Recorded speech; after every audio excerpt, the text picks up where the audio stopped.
Okay, guys, we are back with part 2 of Allie's Spotlight episode from the Fab Fatties. Just in case you forgot and you didn't watch part 1 for whatever reason, we are doing our sleuthing to figure out why Maria left the podcast. And currently, everything's pointing to the fact that she and Allie did not get along. But the extra layer of intrigue that we've now found ourselves in is that Allie is also no longer on this podcast. She has stepped away from, for what we can figure, she could not handle all of the reactions that she was receiving, considering she called Alex and I out by name on her personal Instagram. I know, crazy, right? So I thought this would be a good place to start in episode 9 rather than episode 10. Remember, episode 10 is the last episode that Maria is appearing in. And what we've learned from part 1, there's a lot of cattiness between Allie and Maria, and they really, really play it off as like, oh, we're just poking fun at each other as friends. Nope. It's all girl-coded. It's all... oof, there's tension under the words that they are saying, and I don't know how much we're going to see again in part 2 here, but we are learning more about Allie. So it is great to learn more about Allie here and kind of see what led her to fat acceptance. Because as I stated in the episode where I reacted to her reaction of Alex's and I's video, we are trying to actively dismantle fat acceptance. Alex, far more than me, he's doing it from let's get rid of fat acceptance and this toxic ideology around the behaviors, if you don't know, are toxic ritualistic behaviors that include overindulgence or reduction of eating. It's a psychological thing. You might know it as E followed by the letter D. We say it that way because YouTube does not like it. So he's handling everything from that psychological point of view. That's his activism. Now, I don't typically consider myself an activist, but what would my activism be? And it's more about the health sides of things, like the actual physical health sides of things. I push for healthy food. I believe our food supply is poison. There's a lot of things that you guys do not like that I say about seed oils and American wheat and soy and all this other stuff, and I don't really care because I lost 100 pounds and I'm doing it effectively. I've reduced inflammation in my body. My cholesterol's lower. My inflammation's going down. Everything's going great for me. I feel like I'm on the right track. I want you to be on the right track too, and so that's why I advocate for better food in our country. What does it have to do with fat acceptance? Well,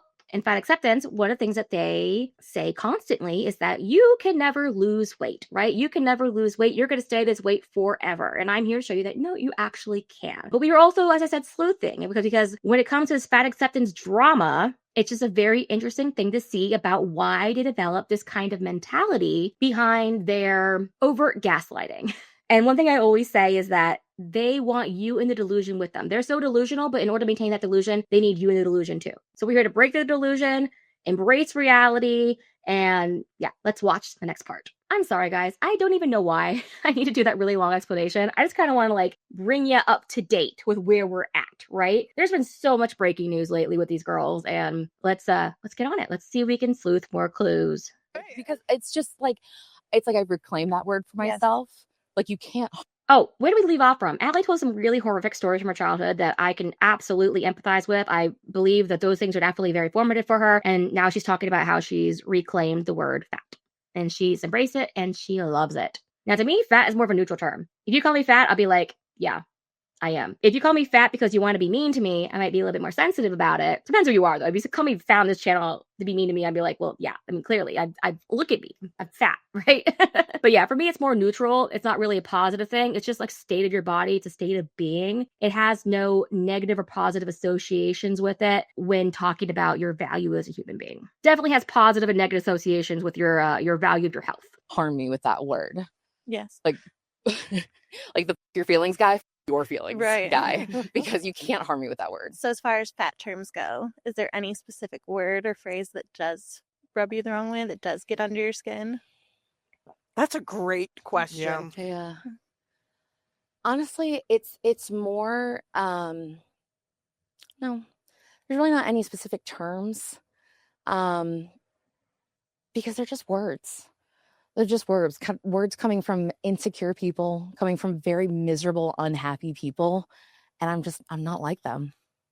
And that, you can call me anything you want, but you can't call me unhappy. Right. I don't know, girl. I've seen your Instagram. You don't seem very happy to me. Maybe back then you were saying that you were happier, but I cannot fathom that it is possible for someone to maintain that level of weight. Alex says this all the time. It takes effort to maintain that weight level.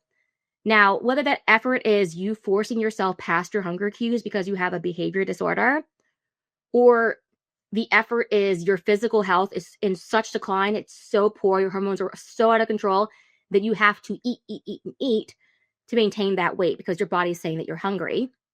Either way, that's effort. Because even if you're eating due to, like, say, my issue, like a physical hormonal issue, it's still effort to eat that stuff to relieve the extreme hunger that you experience. Either way, there is no scenario where you are happy to do that, where you're happy to put in that effort. And typically eating, if it's the behavior side of things, has more to do with relieving pain, relieving discomfort. And so I cannot imagine that she's happy if she's overeating to relieve that discomfort. And if your hormones are messed up, you're definitely not happy because imbalanced hormones cause mental distress. It's just a fact of the matter. If your thyroid's not working, mental distress. Your thyroid is significantly implicated in your overall mental health and mental acuity and cognitive acuity. Like, I cannot tell you how many doctors I've talked to who are now coming to realize that if an elderly patient come in, or not even elderly, like a middle-aged patient come in, and they're having thinking problems, they're showing early onset signs of what they would assume is dementia, and now they're saying check their thyroid, because that is how much your thyroid influences so many different aspects of your health. Same thing with PCOS. With PCOS, if you're a woman and your body's producing way too many androgens that are not good for your body, that's going to definitely mess up the way that you emotionally interact with the world. This is what I talked about, like my medical side of health activism that I'm talking about. Now, you're telling me that you're happy. I know that you're lying. I know that you're not telling the truth because you have either one of those two conditions. Either it's the medical side of things where you have a physical health impairment and is causing you to remain that weight because you are overeating, because you are unable to be satiated by food, you are constantly hungry. You're not happy because those hormonal difficulties are causing mental distress. And if you have the other one, which is the behavior side of things, you are literally that big because of the mental distress. It's as simple as that. So yeah, we can really poke some holes in there. Allie, I don't think you're happy. I don't say that to be mean. I say that because we need to sometimes face reality and live in discomfort in order to get better. So, off. Ding ding ding ding ding ding ding ding ding ding ding. Yeah. So, what compels you to go public with your fat voice, like your, and it's funny to call you a fat voice, but your representation, right? Like your identity. You're not just a fat woman out here just going public about other things. You're going out public about being fat. Yeah. What compels you to do so? Because I spent so much time hiding. I spent so much time hiding. Spent so much time being terrified that you can think anything you want of me, but please don't think I'm fat. Please don't call me fat. Please don't look at me and see that I'm fat. Just, you can call me anything in the world. And I was so hell-bent on hiding and not being seen. And because I believed everything that society tells us, right? Everything that society's not telling you anything. You're hiding because you clearly have these behaviors, these toxic ritualistic behaviors that Alex always, he coined the term. I have to keep using it because it's fantastic. I mean, it's not fantastic to have it, but it's a fantastic term to get around YouTube's weird things over E followed by letter D. But hiding is a major component of that behavior. You hide the behaviors. You lie about the behaviors. You pretend the behaviors are not happening. A lot of the fat acceptance then turn it around and project it onto society. Society is saying these things about me. Society made me believe these things. I don't believe these things anymore, but you still engage in those behaviors. Did society tell you to binge? Probably not. The only people who are telling you it's okay to binge are the people who are saying to follow your intuitive eating at those behavior clinics, doing more harm than good. Fat is bad, thin is good, and my body was a problem to fix, and I wasted so much time.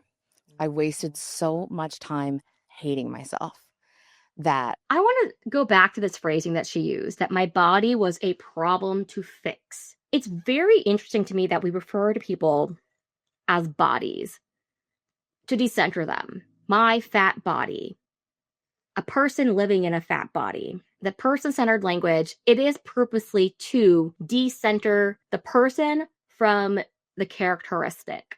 And it was invented by people who didn't have anything wrong with them, so to speak, right? People who did not experience disabilities, people who did not experience these things, they were just trying to be kind, and through their kindness, they caused a lot of damage. Now, I say this from a point of view of being somebody who stutters, right? Person stutter language there. I'm a stutterer. I stutter. It's why I have so many edits in my videos, because I stutter. I stutter a lot less in dialogue for whatever reason. So whenever you see me talking to Alex on our like collabs and stuff, I'm so much less likely to stutter. I'm getting a lot better too, because like I'm more easily able to put on my show voice too when I'm making these videos. But dang, people I'm comfortable with, I stutter all the time. People I'm uncomfortable with, hardly ever stutter. It's kind of weird. But yeah, that's a big thing that the stuttering community has pushed back on. They're like, stop calling us people who stutter. We are stutterers. And so when it goes back to this whole body language, and she's saying that there's something wrong with my body, it's decentering the body from health. Now, there might not be something wrong specifically personally with you, as in like you're not a bad person because of your body, but your health is implicated negatively because of your body size. So yes, in that case, there is technically something wrong with your body. But it's so difficult for them to really face the health aspects and the health reality of their situation. So that's why you're going to hear this decentering, because, okay, so some of you have asked about my time in Japan a little bit, and this is where one of my little Japan linguistic things is going to come through, okay? Now, I talked about the difference between common sense and common knowledge in Japan, and how language influences the way we think about things, and how those terms mean the same thing in Japanese. They're the same thing, and so there is no difference between common sense and common knowledge, versus in the United States, there definitely is in English. And so we can distinguish when somebody has made a mistake because they didn't know, and a mistake where they should have known better. In Japan, it's the same thing. You should have known better, and you should have known. But there's other studies in languages where, for example, when it comes to things like colors, right? So a lot of cultures don't have a word for the color blue. Japanese would be another example of this, except they didn't really have a word for the color green, because in a lot of these languages that are more isolated, I should say, more isolated languages, the last word that they develop is distinguishing between blue and green. And many, many, many other cultures, you can look at like ancient Greek and all these other, like, there's Amazon tribes, things like that, where green and blue are the same color. Now, they might have many, many different like names, different shades of green. But in Japan, for example, you look at the forest, you see all the shrubbery and all the green. You're going to say, oh, wow, look at that. Look at all that blue. You're going to say, look at all that blue. Now, if you look at the sky, you're going to be, oh, look at that blue. If you look at a traffic light in Japan, and it's green, you're going to say, that's a blue traffic light. Because to this day, even though now they have a color for green, which is midori, it's not applied to everything because it's a relatively recent word in their culture. But it really does affect the way that you look at things. Like when I was using the example of the Amazon tribe, and they didn't have a word for blue and green were the same color. They had a much more difficult time spotting out the difference between blue and green when they were measuring their like response times for like touch the blue one, right? It took them a lot longer to find the blue color than it took somebody who had a word blue in their language. However, they were able to identify different shades of green much faster. So they're like, find the odd shade out green. It might be like a pixel different, and they could find it so much faster. And sometimes cultures like ours, who do have a word for blue, couldn't find that different shade of green. Because to us, it's just all green, right? But to them, they're used to distinguishing green. I can't remember if it's like Aristotle or Plato or Socrates. I get them all mixed up in like which one said which thing. But one of them referred to the sea at the time as a wine-colored sea. And all that ancient Greeks, they never had a word for blue. The sea was wine-colored. What color is wine? It's like purple and red, right? I bring this up, very long explanation about linguistics, because I love learning languages and I'm fluent in Japanese. And I mean, to some extent, I'm way out of it for years, at least conversationally fluent. And I'm a speech pathologist, so my specialty is literally language development in the brain. You think differently based on what language that you use. So when you decenter yourself from this, it actively changes the way that your brain relates to and thinks about things. And I can speak from personal experience because when I talk in English, I'm so much more confident, I'm forceful, I'm direct. But when I speak in Japanese, I'm demure, I am mindful, I am very soft-spoken. The best compliment I ever received, and I've received this compliment many, many times living in Japan, is the best thing a Japanese person can ever say to you. Just so you know, they'll say, oh, you're so Japanese. Like the amount of times I've gotten that compliment in Japan, it's a thing because you don't even realize. So if I'm talking to you like this, but then I start speaking in Japanese, like, oh, konnichiwa, yoroshiku onegaishimasu. Like just all these different things, like your body language changes. I can feel it. My voice changes. I start doing this. I'll start bowing on the phone, talking to people. It's the whole thing. I know that's a really long explanation for something that's so simple, but if you're ever wondering why they say things like living in a fat body, that's why.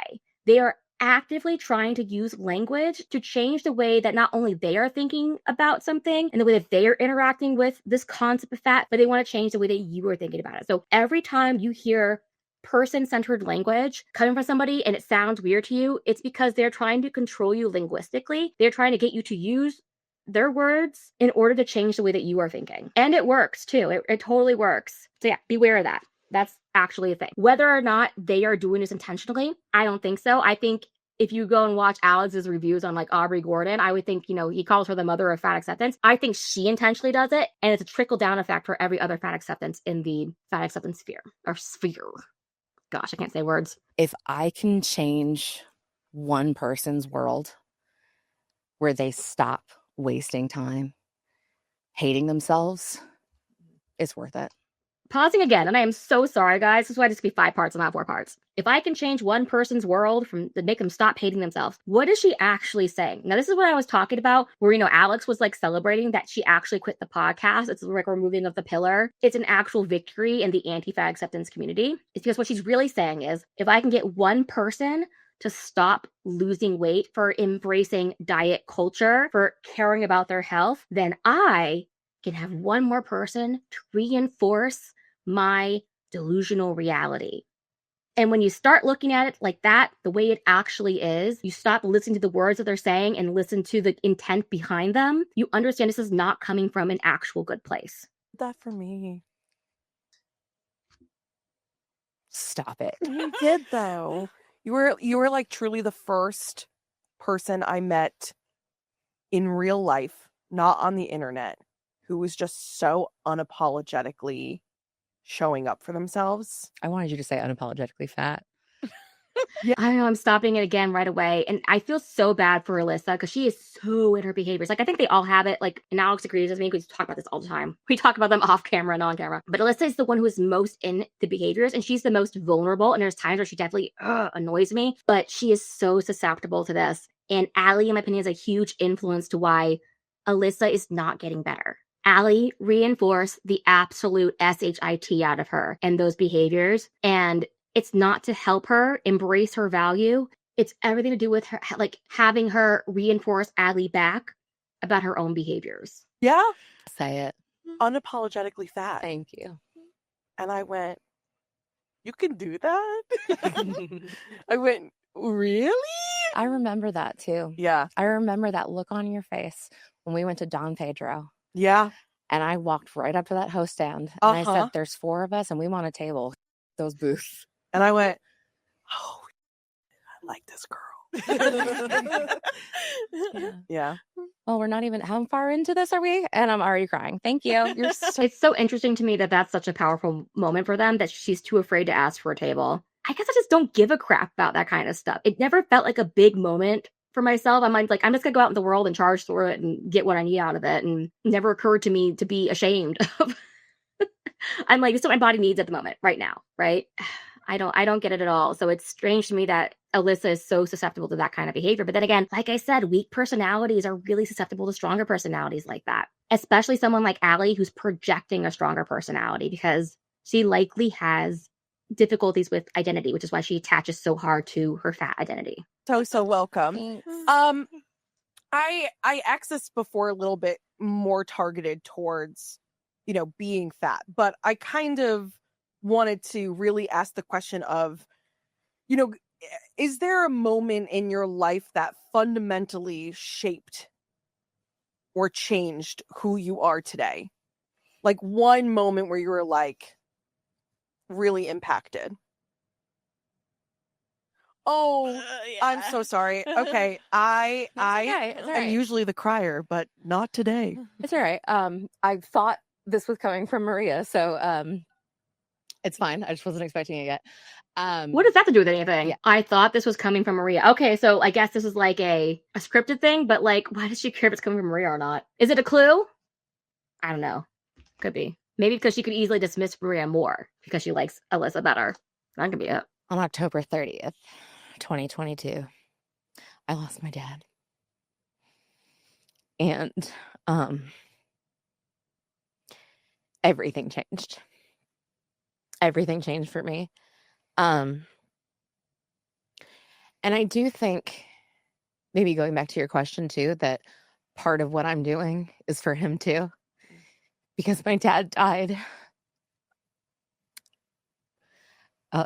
you know, a fat man who never was heard or seen. And I have a lot of regrets when it comes to my dad. And when I lost him, and the way that I lost him, and where our relationship was when I lost him, is like the one regret I have in life that I can't ever change. And that changed everything for me. I quit my job. I quit my marriage. I moved to Atlanta for a little while. It changed everything. It changed everything. Obviously, as I said before, when it comes to her dad, that's obviously an extremely sad story. The way she's presenting it, she tries to make it sound like that there is a fat phobic aspect to what happened with him. As she said in the past that she wished that he had received a fuller life, and he's allowed to receive a fuller life and live a fuller life, you know what I mean? But wasn't able to whatever was impacting him due to his body size.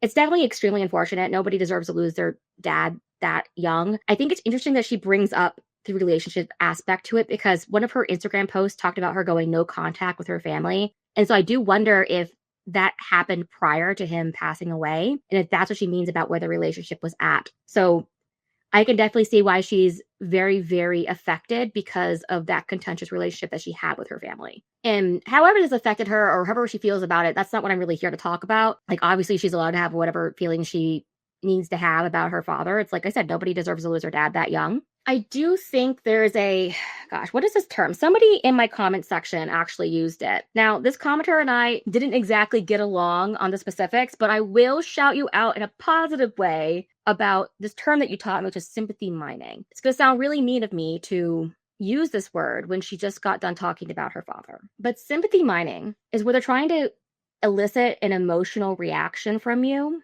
so that you relate to them, that you empathize with them, so that when they turn around and spin this fat acceptance narrative, you are more easily not going to push back against it because you feel bad for them. I absolutely feel bad for her over what she went through with her dad. It's not going to affect the way that I view the ideology that she pushes. And it really shouldn't affect the way that you view it either. So I was considering editing that out. I'm not going to. I'm going to leave it in so that you see how they insert so much emotion into what they're saying so they can wrap it around the ideas that they're trying to get you to buy into. As you were talking, I was like, that's why I feel such a call to action with the podcast. Like with this space, I feel like we moved so fast from the conception to the studio. Yeah. You know, like forget about like just even sitting on my couch. There's just been so much energy, you know, pushing us to this space. And I just really feel it when we're all talking, you know? I just feel it's heavy. Yeah. It feels heavy to me. With the loss of your dad, what do you feel like really pivoted you from that moment? I had so much growing up to do. I had so much growing up to do because I was a really angry person. I was really angry. I was really insecure. Because I had started down my healing journey, my self-acceptance, self-love, fat acceptance, body love, all of that. But I still wasn't like fully like all the way in. And mostly because I was still holding back myself, my whole personality. Like I was still holding back. And I think in losing him, it was this moment that like everything in my life has, I say, you know, I think in the last year, like we saw come out on the internet, like lucky girl syndrome or something. Like I've always like joked like that I'm somebody that things work out for me because I make them work out for me, right? It's not like I'm not lucky, but I make things work out for me. Things always turn out okay for me because I bust my ass and I make them work out okay for me. And I rushed to that hospital. That's not true. Actually, I'm not gonna lie. I found out my dad was in the hospital and I had to call my therapist first because my dad and I hadn't talked in 4 years. Okay, there's your answer. She had already gone no contact with her family by the time her dad had passed away. It's still very tragic. Even if you have a contentious negative relationship with your family, you're still allowed, obviously, to be very upset about your parent passing away. It's unfortunate that she had to call her therapist first about it. It does also, though, really, really color a lot of the things that she said in episodes after this, where she talked about how so much of her activism is based on what her dad went through in that medical setting, right? She has a lot of medical fat phobia activism that she does, or at least has talked about. And she wasn't even talking to her dad at the time. And she's overly identifying with what he went through and projecting it onto everybody else. Now, obviously, I don't know what the relationship was like. I just know it's contentious, right? We know this is what it is. We know she feels very, very strongly about it, despite the fact that they hadn't talked in 4 years. If I had to give a personal take on it, she is not actually upset about whatever fat phobia rhetoric that she projected onto her dad. It has everything to do with the fact that she did not have a good relationship with her dad. And so she has to make it about something else other than deal with her own interpersonal problems involving that relationship. So yeah, we definitely cracked the code there. And clearly she still is insecure and angry because we see her today.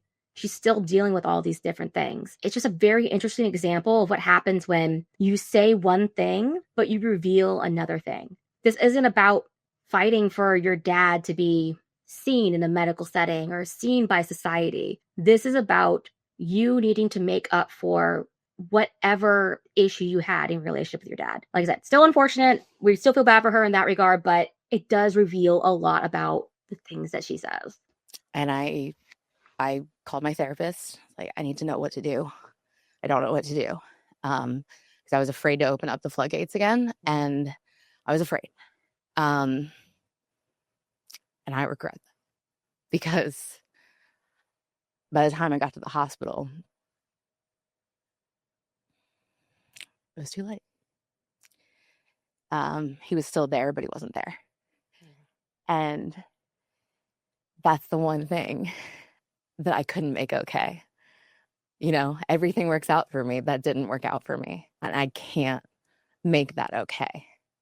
Right? There's nothing I can do to bring him back and tell him I love him and tell him goodbye. Right? So it was like that moment was just like, you know, like I lost him. I lost him. And I'm not going to lose myself. And I'm not going to lose anything else that matters to me because I'm scared. It happens on occasion. You know, like I was done being scared. Yeah. While we are talking about your dad, I promise I will stop holding questions. While we are talking about your dad, do you want to speak to a little bit about why there was such a long period of disconnect for you guys? I made the wrong choice. And I'm already ostracized from part of the family, so hope you're watching. I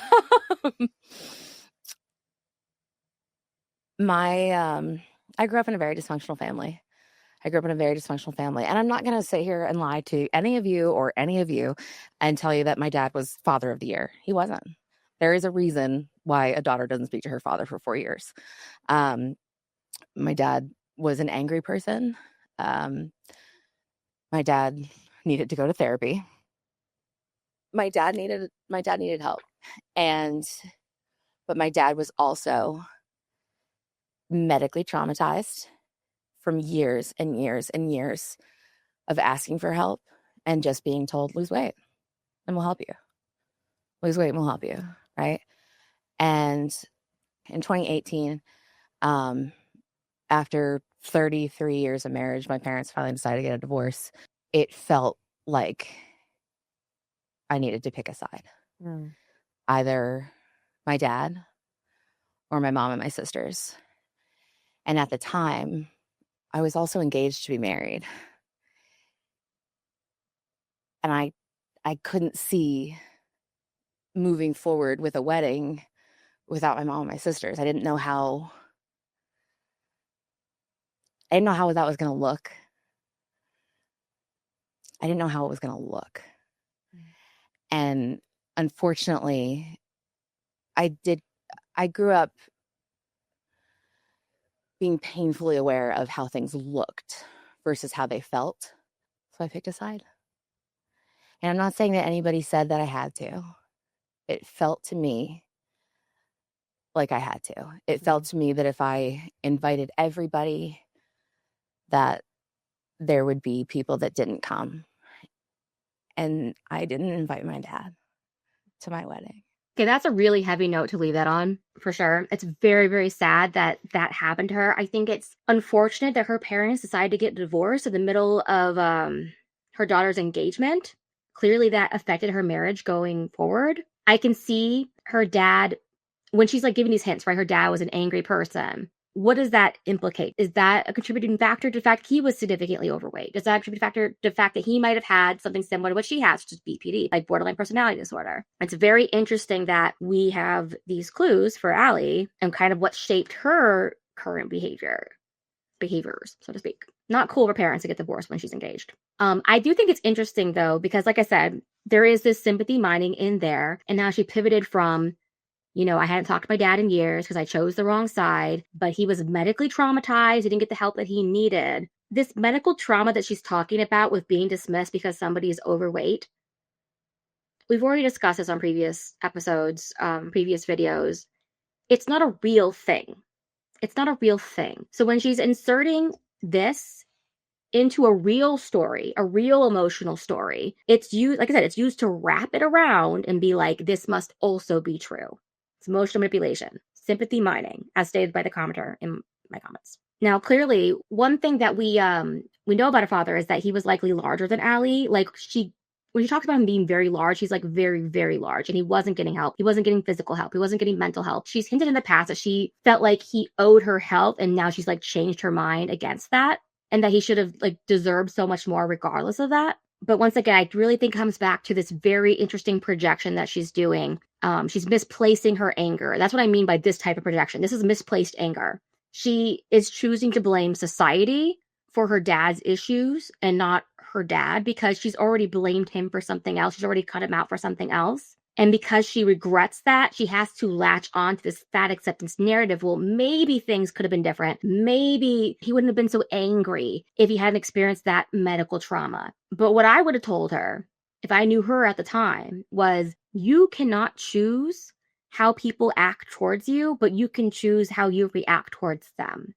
And that's probably something her father should have heard too. And so if he was angry, like you might get instinctually angry, but holding on to that anger, that's all you. That really is all you. So that is the advice I know she'll never take. But yeah, guys, that was a heavy part of that episode, and I hope you benefited from learning that new term of sympathy mining. We can still feel bad that she lost her dad, but just know it doesn't mean that the facts and stuff that she says in between the emotional aspects of this episode are in any way still true. I'm not sure we'll pick up on any more clues in this episode. We are learning a lot about Allie and kind of her origin story, and to the Fab Fatties podcast. I'll just keep on going, and I'll see you in the next episode.